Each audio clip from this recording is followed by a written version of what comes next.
Bismillahirrahmanirrahim. Assalamualaikum warahmatullahi wabarakatuh. Selamat pagi, selamat bertemu dengan Susi dalam kegiatan pembelajaran jarak jauh. Saya berharap para semua dapat sehat dan selamat kesehatannya hari ini, kesehatannya dikaruniakan oleh Allah kita. Sudah sepantasnya kita bersyukur pada Allah, salah satunya dengan cara mengikuti pelajaran yang baik. Sekalian, untuk mengawali pertemuan kita, marilah bersama-sama kita membaca doa, melafalkan basmalah.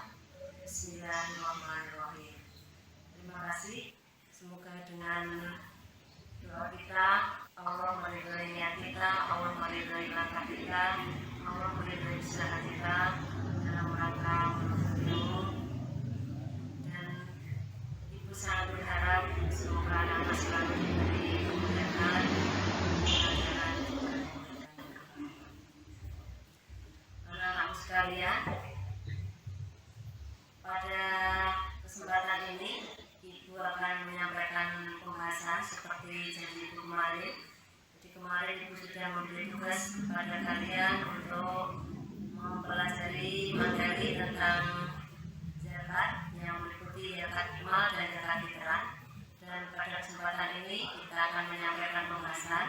Oleh karena itu, sebelum Ibu memulai, silakan persiapkan alat tulis, juga buku paketnya dibuka, sehingga ketika kita membahas, kalian sambil menyimak buku. Dengan demikian maka akan anak-anak dalam memahami materi yang dibahas bersama.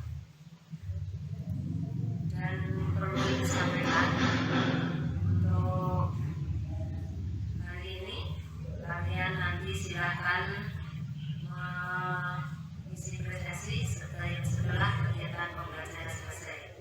Dan saya berharap anak-anakku semua bisa hadir mengikuti mulai dari awal sampai selesai. Dan karena jam kita ada perbedaan, ada yang 2 jam, ada yang 3 jam, ada yang 1 jam, pembahasan yang Ibu sampaikan sifatnya fleksibel, silakan menyesuaikan. Kalau waktunya hanya cukup 1 jam, silakan untuk berikutnya nanti yang 2 jam di jadwal yang akan datang bisa media kalian buka lagi untuk melanjutkan pembahasan. Setelah materi selesai, nanti apa tugas yang Ibu inginkan silakan kalian laksanakan dengan baik. Demikian, terima kasih. Bismillahirrahmanirrahim.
Jadi anak-anak, pada kesempatan ini kita akan membahas materi zakat. Anak-anak masih ingat zakat termasuk rukun Islam yang keberapa? Rukun Islam yang ketiga. Jadi yang pertama rukun Islam itu syahadat, yang kedua sholat, yang ketiga menunaikan zakat, dan yang keempat puasa, terakhir menunaikan ibadah haji. Jadi zakat adalah termasuk rukun Islam yang ketiga. Anak-anakku sekalian, tentang materi ini saya yakin anak-anak sudah sedikit banyak memahami tentang apa itu zakat, mulai dari pengalaman dalam kehidupan sehari-hari, terutama setiap bulan Ramadan. Kalian mungkin di antara kalian, terutama yang putra, sering terlibat dalam kegiatan pembagian zakat, terutama zakat fitrah yang dikelola di masjid. Itu adalah salah satu contoh atau salah satu dari pengamalan ibadah zakat. Untuk materi zakat ini kemarin sudah Ibu berikan tugas kalian untuk mendalami, mempelajari sendiri ya. Jadi kesempatan ini kita akan memperdalam bersama-sama dengan cara Ibu menyampaikan pembahasan, dan anak-anak bisa membuka buku untuk mencocokkan, mensinkronkan apa yang Ibu sampaikan dengan di buku kalian, sehingga dengan demikian nanti akan memudahkan kalian untuk mempelajari materi tentang zakat.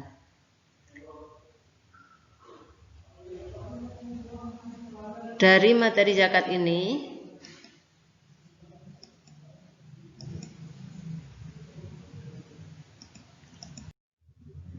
KD atau kompetensi dasar yang harus dikuasai oleh anak-anak. Pertama, tentang ketentuan zakat fitrah dan zakat mal.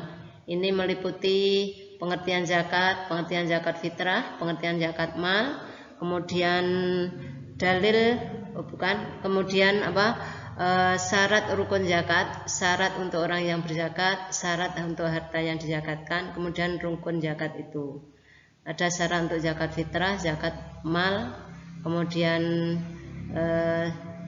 yang termasuk harta yang wajib dizakati dalam zakat fitrah maupun zakat mal, berapa ukurannya, nisabnya, syarat-syarat harta yang harus wajib dizakati itu kita masuk dalam ketentuan zakat ini. Termasuk di sini adalah golongan orang-orang yang berhak menerima zakat. Jadi ada berapa golongan orang yang berhak menerima zakat, ini termasuk dalam ketentuan zakat. Yang kedua, dalil yang berkaitan dengan zakat, baik zakat fitrah maupun zakat mal. Baik dalil itu berupa ayat Al-Quran ataupun bisa juga hadis Rasulullah. Yang ketiga, keutamaan melaksanakan zakat fitrah dan zakat mal. Jadi setelah anak-anak mempelajari materi ini, anak-anak bisa mengambil hikmah atau manfaatnya dengan kita meluarkan zakat fitrah dan zakat mal. Pada saatnya nanti tiba waktunya anak-anak mungkin memenuhi syarat, bisa menunaikan zakat ini sesuai kemampuan masing-masing. Nah, tujuan daripada kita mempelajari materi ini antara lain, pertama, diharapkan anak-anak mampu mengidentifikasi pengertian dan dalil zakat. Pengertian di sini meliputi pengertian zakat secara umum, pengertian zakat fitrah, dan pengertian zakat mal. Kemudian dalil yang berkaitan dengan zakat itu. Yang kedua, anak-anak dapat mengidentifikasi syarat rukun zakat. Syarat ini meliputi syarat untuk orang yang berzakat, syarat harta yang wajib dizakati. Rukun itu artinya sesuatu yang harus dilakukan ketika kita menerima zakat. Sesuatu yang harus ada ketika zakat itu dilakukan. Yang ketiga, mengidentifikasi harta yang wajib dizakati, kemudian ukuran atau bahasanya dalam bahasa zakat itu nisab. Ukuran minimal suatu harta itu wajib dizakati. Kemudian kadarnya itu besaran dari masing-masing harta yang wajib kita zakati itu tentu saja berbeda-beda. Misalnya zakat panenan makanan pokok dengan zakat hasil perkebunan tentu berbeda. Cara menghitungnya juga berbeda. Kemudian mengidentifikasi golongan penerima zakat beserta dalilnya. Jadi sudah cukup jelas orang-orang yang termasuk berhak menerima zakat. Kejelasan ini terdapat dalam ayat Al-Quran yang menjadi patokan atau dalil siapa saja mereka itu yang berhak menerima zakat. Jadi di luar itu kita tidak diperbolehkan. Kalau mau memberikan di luar golongan yang sudah ditentukan dalam golongan yang berhak menerima zakat, itu mungkin istilahnya bukan zakat tetapi kita bersedekah atau berinfak ya. Kemudian anak-anak dapat mengidentifikasi hikmah atau keutamaan menunaikan zakat. Zakat kan ada zakat fitrah dan zakat mal, masing-masing tentu ada keutamaannya sendiri, tapi ada juga keutamaan atau hikmah yang bisa kita petik secara umum dari kita berzakat itu. Terakhir, anak-anak dapat mengidentifikasi tata cara pembagian zakat. Jadi tata cara pembagian zakat itu khususnya antara zakat fitrah dan zakat mal tentu ada perbedaan. Kemudian dari masing zakat mal itu juga ada yang cara pembagiannya berbeda. Ada yang menunggu haul atau waktu sampai 1 tahun kita miliki. Ada yang dibagikan begitu kita memperoleh, misalnya panenan makanan pokok, atau juga kita menemukan suatu barang. Jadi barang itu kalau kita menemukan sesuatu itu yang punya nilainya, ada harganya, berapapun bentuknya itu wajib dikeluarkan zakatnya. Dan itu dikeluarkan begitu kita menemukan sesuatu. Namanya zakat rikas atau zakat barang temuan. Jadi setelah kita menerima sesuatu, mendapatkan sesuatu, kita tawarkan ke orang lain, kita tunggu sampai batas waktu tertentu, nggak ada yang mengambil. Kalau kita ingin memiliki secara sah, kita manfaat itu bisa dikeluarkan zakatnya. Ini anak-anak ya. Jadi saya harapkan dengan kita mengetahui tujuan yang akan kita pelajari ini, paling tidak kita sudah tahu arahannya, harus kemana saya belajar dan bagaimana cara saya belajar. Yang pertama tentu tentang pengertian zakat. Ada pengertian secara bahasa, ada pengertian secara istilah. Yang pertama pengertian zakat secara bahasa. Zakat artinya suci atau mensucikan. Kenapa dikatakan zakat itu berarti suci atau mensucikan? Karena dengan kita mengeluarkan zakat itu maka akan menjadikan kita suci. Zakat fitrah itu mensucikan jiwa kita. Jadi zakat fitrah itu kan dikeluarkan setiap 1 tahun sekali menjelang hari raya Idul Adha, menjelang hari raya Idul Fitri, itu semua yang masih hidup sampai di hari terakhir bulan Ramadan itu berkewajiban mengeluarkan zakat fitrah. Ini zakat fitrah disebut juga zakat per kepala. Jadi tujuannya untuk mensucikan jiwa orang itu. Siapapun keadaannya, kaya miskin, semuanya wajib hukumnya mengeluarkan zakat fitrah. Untuk zakat mal itu tujuannya untuk mensucikan harta yang kita miliki. Jadi harta kita ya itu ada batas minimal sehingga harta itu wajib dikeluarkan zakatnya. Kalau sampai mencapai batas minimal harta kita enggak dikeluarkan zakatnya, misalnya kita punya panen padi, panen makanan pokok sampai 1 ton atau 10 kuintal, itu wajib dikeluarkan zakatnya. Berapa kadarnya? 2,5%. Kalau makanan pokok itu dikeluarkannya ada 2 ketentuan, apakah dikeluarkan pada musim hujan ataukah di musim kemarau. Kalau di musim hujan pengeluarkannya 10%, kalau di musim kemarau itu 5%. Kenapa berbeda? Nah, biasanya panenan itu hasil panenan di musim kemarau dan musim penghujan itu berbeda hasilnya.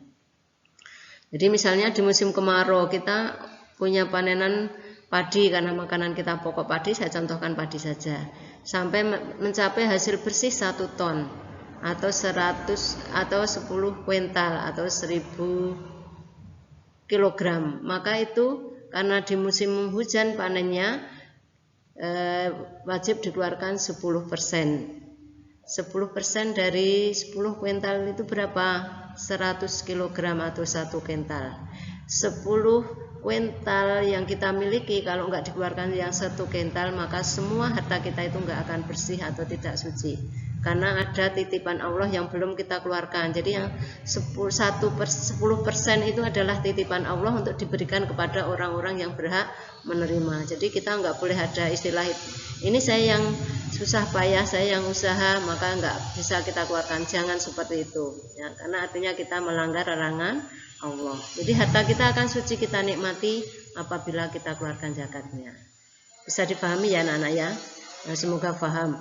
Untuk harta yang lain juga begitu. Nanti anak-anak kalau mempelajari macam-macam harta yang wajib dizakati, berapa nisab atau ukurannya harus dikeluarkan dan berapa kadarnya. Kadar yang dikeluarkan itulah itu yang bukan milik kita. Itu harus dihilangkan, harus dikeluarkan, dikebagikan kepada orang-orang yang berhak menerima supaya harta kita yang lain menjadi bersih atau suci. Kemudian pengertian zakat secara istilah, artinya mengeluarkan sebagian kecil dari harta yang kita miliki untuk diberikan kepada orang-orang yang berhak menerima sesuai ketentuan hukum Islam. Jadi aturan zakat adanya dalam hukum Islam. Jadi tata cara pengeluarannya apapun yang berkaitan dengan zakat kita rujuk dengan syariat Islam.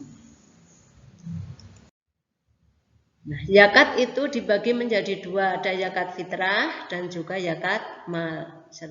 Mungkin anak-anak sudah paham ya, ini cukup paham, dan sering anak-anak mungkin terlibat dalam kegiatan pengelolaan zakat fitrah. Nah, apa bedanya zakat fitrah dan zakat mal itu? Kalau tadi kita sudah membahas tentang pengertiannya secara umum tentang zakat, nah sekarang kita ke zakat fitrah. Apa itu zakat fitrah? Nah, zakat fitrah itu zakat per kepala, artinya zakat yang wajib dikeluarkan oleh setiap orang Islam, baik laki-laki maupun perempuan, dengan cara mengeluarkan bahan makanan pokok sesuai ketentuan syariat Islam. Jadi tadi sudah saya sebutkan, kalau kita makanan pokoknya beras, maka yang kita keluarkan zakatnya dalam bentuk beras. Bagi mereka yang makanan pokoknya jagung, gandum atau sagu, ya sesuai yang mereka makan itu. Berapa kadarnya harus kita keluarkan zakatnya? Minimal 2,5 kg. 2,5 kg itu aturan zakat fitrah. 1 kepala minimal 2,5 kg. Kalau lebih bagaimana? Lebih nggak apa-apa, tapi kalau kurang itu tidak sah. Jadi jangan sampai kurang dari 2,5 kg. Nah, ini zakat fitrah bisa dikeluarkan. Cara pembagiannya itu ada waktu takjil, waktu wajib, waktu yang lebih utama dari kedua waktu itu.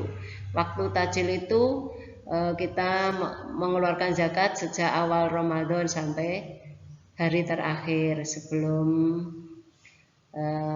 matahari terbenam. Itu waktu yang takjil. Kemudian ada waktu wajib. Waktu wajib itu waktu sehabis matahari terbenam, habis sholat maghrib sampai sebelum sholat subuh. Itu waktu yang wajib. Nah, yang ketiga waktu yang paling utama atau afdal itu waktu diantara setelah sholat subuh sampai sebelum kita melaksanakan sholat Idul Fitri. Kalau diberikan setelah sholat Idul Fitri boleh tidak? Ya boleh, tapi istilahnya bukan zakat lagi, itu namanya hanya sedekah. Jadi kalau kita mau mengeluarkan zakat fitrah ya maksimal waktunya sampai sebelum sholat Idul Fitri. Paham ya anak-anak ya? Paham ya, semoga kalian paham. Karena anak-anak sudah sering terlibat dalam hal ini, mulai dari lingkungan rumah masing-masing, mungkin diminta orang tua untuk suruh ngantar, atau kalian berzakat di sekolah masing-masing. Itu adalah bentuk pengenalan, pengamalan amalan ibadah yang termasuk melaksanakan rukun Islam yang ketiga. Berikutnya zakat mal. Mal itu artinya harta kekayaan. Zakat mal itu zakat yang dikeluarkan berkaitan dengan harta kekayaan yang kita miliki. Banyak sekali macam harta atau mal yang wajib kita keluarkan. Untuk berikutnya nanti akan kita bahas apa saja jenis-jenis harta yang wajib dikeluarkan zakatnya itu. Apa itu zakat mal? Zakat mal itu adalah mengeluarkan sebagian kecil dari harta benda yang kita miliki untuk diberikan kepada orang-orang yang berhak menerima atau namanya mustahik sesuai dengan ketentuan hukum syara atau hukum Islam. Jadi kita tegaskan zakat fitrah itu artinya zakat per kepala, artinya zakat yang dikeluarkan berkaitan dengan keadaan umat manusia, umat Islam khususnya yang waktu itu masih hidup sampai hari terakhir di bulan Ramadan. Jadi setiap siapa yang masih hidup, apapun keadaannya wajib mengeluarkan zakat. Nah, kalau zakat mal itu berkaitan dengan harta benda yang kita miliki. Tentu saja harta benda yang kita miliki itu memenuhi batas minimal sehingga wajib dikeluarkan zakatnya. Paham ya? Ya, semoga paham. Insya Allah. Nah, karena ini hanya sekedar penjelasan, anak-anak sudah mempelajari sendiri. Berikutnya dalil yang berkaitan dengan zakat. Dalil itu yang menjadi dasar hukum antara lain adalah Al-Quran surat At-Taubah ayat 103. Ada yang bisa membaca? Pasti bisa. Ya, silahkan dalil ini kalian baca berulang-ulang, kalian pahami cara bacanya yang fasih, kemudian pahami makna kandungannya. Mungkin sekedar untuk kita berikan contoh bagaimana cara membacanya. Bisa Ibu berikan contohnya. A'udzubillahi minasyaitonirrajim. Bismillahirrahmanirrahim. Khudh min amwalihim shadaqatan tutahhiruhum wa tuzakkihim biha wa sholli 'alaihim. Inna sholataka sakanul lahum. Wallahu sami'un alim. Khudh min amwalihim. Khudh min amwalihim. Ambillah zakat. Amwal dari kata mal. Ya. Khudh min amwalihim. Ambillah min amwalihim dari sebagian harta mereka. Sodakotan untuk dizakatkan. Sodakoh di sini ini artinya zakat. Ya. Jadi khudh min amwalihim sodakotan. Ambillah sebagian harta mereka atau ambillah sebagian zakat dari harta mereka. Bahasanya yang pas. Tutahhiruhum, dengan zakat itu mereka untuk membersihkan atau mensucikan mereka. Wa tuzakkihim biha. Jadi dengan berzakat tutahhiruhum untuk membersihkan, wa tuzakkihim dan untuk membersihkan harta mereka. Wa sholli 'alaihim dan berdoalah untuk mereka. Artinya mendoakan mereka orang-orang yang mau berzakat. Khudh min amwalihim shadaqatan tutahhiruhum wa tuzakkihim biha wa sholli 'alaihim. Ambillah sebagian zakat dari harta mereka. Tutahhiruhum, dengan zakat itu kalian bisa membersihkan. Wa tuzakkihim dan mensucikan. Wa sholli 'alaihim dan berdoalah untuk mereka. Inna sholataka, karena sesungguhnya doa kamu itu sakanul lahum, dapat menenteramkan jiwa. Jadi doa yang baik itu akan menenteramkan jiwa. Jadi maksudnya begini, kita mengambil zakat dari orang-orang yang memang berhak menerima. Jadi kalau dalam syariat Islam itu bagi mereka yang menerapkan hukum Islam itu zakat itu dikelola oleh pemerintahnya. Pemerintah mempunyai data tentang harta yang dimiliki oleh warganya, kemudian dari harta mereka yang memenuhi syarat itu dizakati, diambillah zakatnya, dihitungkan, diambil, kemudian yang mengelola pemerintah. Nah ini yang mengelola zakat mulai dari mengumpulkan, mengelola sampai membagikan itu namanya ngamil. Jadi yang benar-benar ngamil itu yang membentuk adalah pemerintah, itu bagi negara yang menerapkan syariat Islam. Kebetulan negara kita tidak ya, maka zakat di Indonesia dikelola oleh masing-masing masing-masing kelompok yang misalnya mulai dari pedukuhan atau mungkin tingkat yang lebih ada RT RW, nah itu terserah kesepakatannya masing-masing, yang penting ada yang mau mengelola. Inna sholataka sakanul lahum, sesungguhnya doa. Jadi kalau kita diberi zakat, kemudian kita mendoakan ya, mendoakan orang yang menerima zakat, mengeluarkan zakat supaya apa? Diterima dengan baik, supaya Allah menambah rezekinya yang lebih banyak. Doa yang baik seperti itu kan bisa menenteramkan hati ya. Jangan doa yang nggak baik, misalnya dikatakan kamu untuk apa mengeluarkan seperti ini, nanti bikin kamu miskin. Nah itu doa yang tidak baik dan itu bukan termasuk doa. Jadi mendoakan yang baik itu menenteramkan jiwa. Wallahu sami'un alim, dan Allah itu sami, itu maha mendengar, alim dan maha mengetahui. Artinya Allah maha mengetahui apa-apa yang kita lakukan. Jadi ayat ini menegaskan supaya kita mau mengeluarkan zakat dari harta yang kita miliki. Paham ya? Paham ya.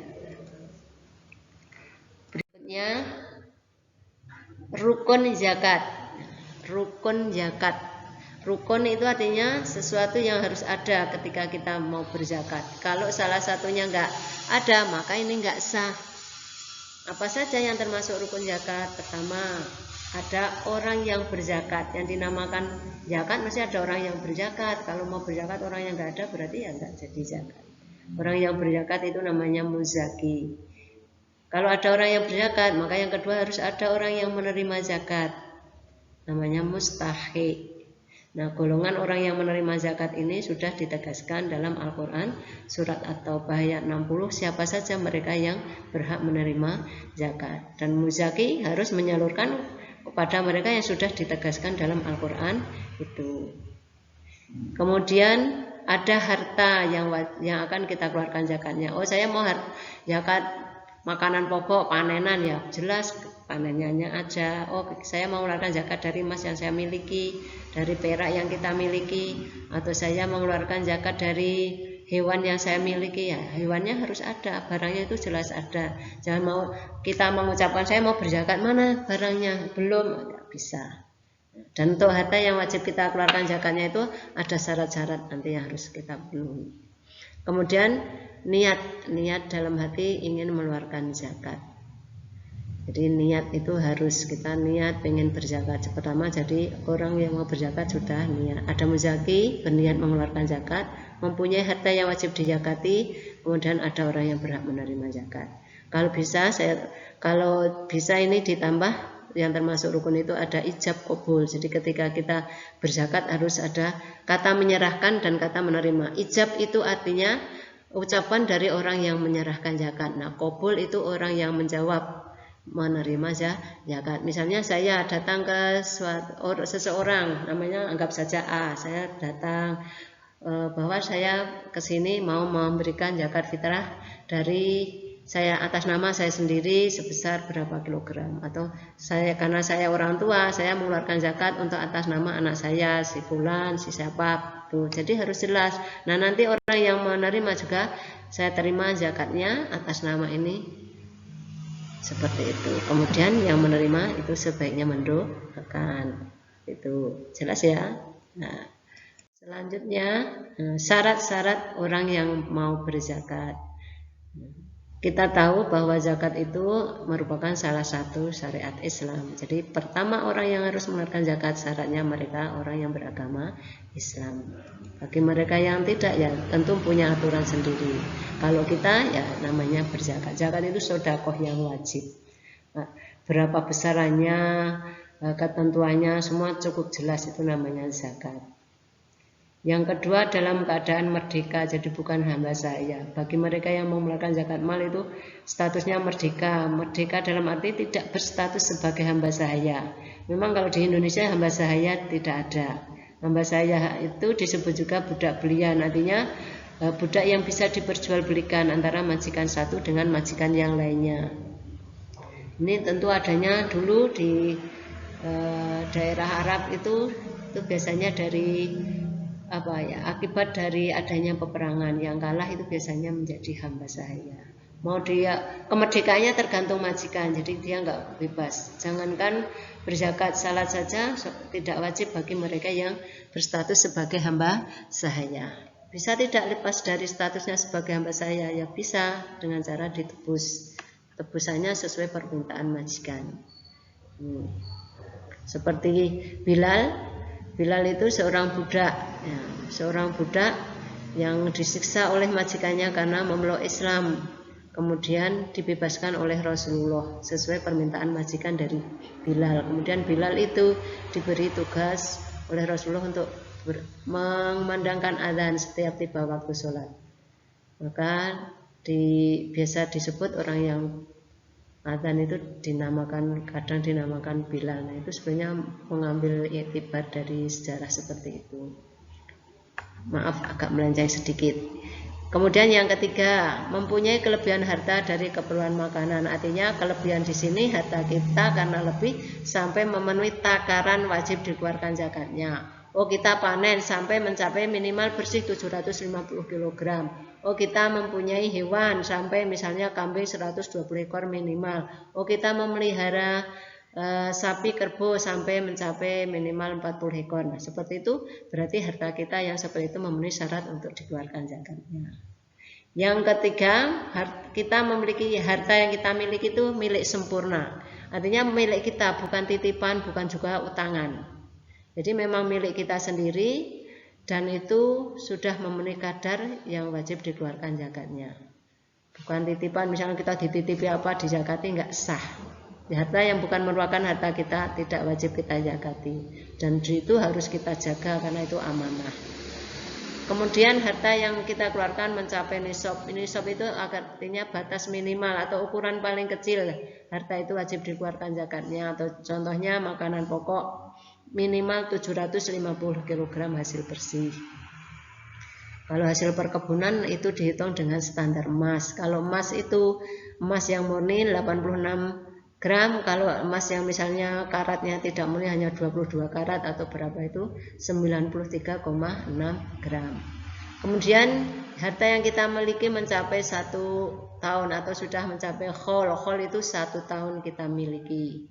Ini untuk harta benda yang bukan harta panenan, juga yang bukan harta rikas itu mencapai khol atau memenuhi syarat kita miliki 1 tahun.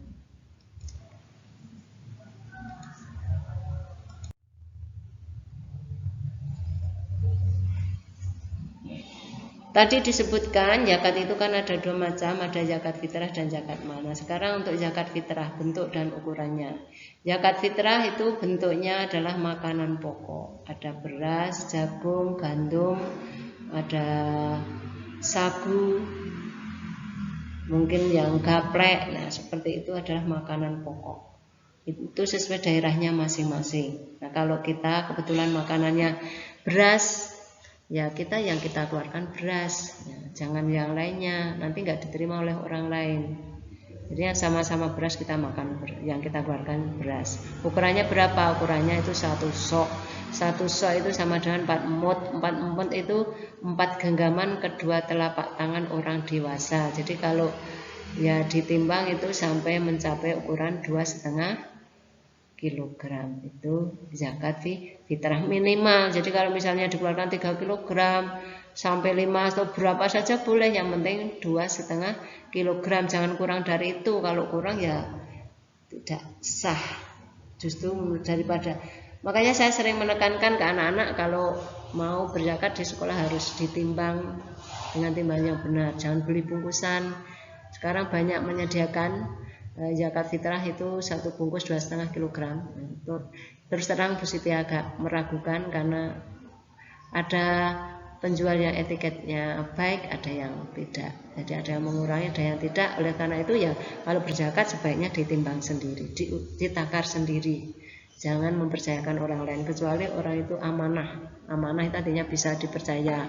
Cirinya orang amanah ya setiap hari orangnya punya sifatnya baik, perilakunya baik, tutur katanya baik, bisa dipercaya, nggak pernah berdusta, itu ukuran amanah.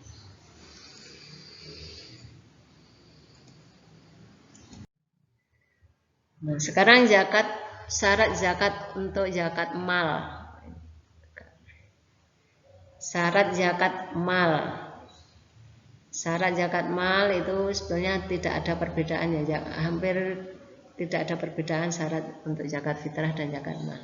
Nah, untuk zakat mal itu orangnya Islam, merdeka, harta milik sempurna, telah cukup nisabnya, jadi termasuk syarat harta yang diwajib dizakati ya, ada milik sempurna, mencapai nisab, sudah mencapai haul atau 1 tahun. Kemudian harta ada yang dizakati setiap tahun, ada juga saat panen atau saat ditemukan atau rikas. Nah, nanti kalau kita sampai ke macam-macam atau jenis-jenis harta yang wajib dizakati, insya Allah anak-anak ini akan lebih paham. Saya kira untuk pertemuan kita kali ini sampai ini ya. Jadi kita sudah membahas dari pengertian zakat, mulai zakat fitrah, zakat mal, dan pengertian secara umum. Kemudian dalil yang berkaitan dengan zakat. Kemudian tadi sudah kita bahas syarat-syarat orang yang berzakat. Kemudian syarat-syarat harta yang dizakati. Kemudian rukun zakat. Dan untuk berikutnya di minggu depan akan kita bahas materi selanjutnya adalah jenis harta yang wajib kita zakati. Ini untuk zakat mal, berapa nisab, ukuran minimalnya, kemudian kadarnya berapa, kemudian golongan orang-orang yang berhak menerima zakat, termasuk ini nanti dalilnya, kemudian hikmah menunaikan ibadah zakat. Demikian anak-anak, saya kira sudah cukup jelas menurut Bu Siti. Tetapi kalau kalian masih kurang paham, kalian bisa menanyakan ke Bu Siti lewat Japri langsung, atau bisa juga lewat grup kelas kalian. Dan minggu kemarin saya sudah menekankan kepada anak-anak, selesai kalian mempelajari, kalian membuat ringkasan sendiri di buku kalian, kemudian difoto. Nah, baru ada beberapa anak yang sudah mengirim fotonya. Oleh karena itu saya punya pikiran yang positif pada kalian. Untuk yang belum, barangkali masih ada kesulitan. Jadi silahkan setelah kalian baca dan saya tambahi dengan penjelasan ini, mungkin lebih paham, segera kalian buat ringkasan catatan kalian untuk bahan belajar besok pada waktu yang dibutuhkan. Demikian yang bisa Ibu sampaikan, ada kurang lebihnya. Oh ya, untuk tugas LKPD dan ulangan mungkin minggu depan atau minggu depannya lagi, karena materi untuk zakat itu banyak. Jadi kita membagi waktunya supaya materi itu bisa tercapai semuanya. Mungkin minggu depan kita selesaikan materi ini, dan kalau masih memungkinkan ya nanti langsung kita berikan LKPD dan ulangannya. Kalaupun tidak ulangan ya misalnya LKPD-nya. Itu ya anak-anak ya. Terima kasih atas perhatiannya, atas keikutsertaan kalian. Sekali lagi silahkan setelah nanti anak-anak mengikuti pembelajaran, baru kalian mengisi link presensi sebagai bukti kehadiran dan keikutsertaan kalian dari awal hingga akhir. Dan saya menemukan beberapa di antara kalian masih ada yang kadang ikut, kadang tidak. Tolong untuk mulai sekarang semua kalian ikuti dengan tertib, karena kita apapun keadaannya harus bisa menerima keadaan.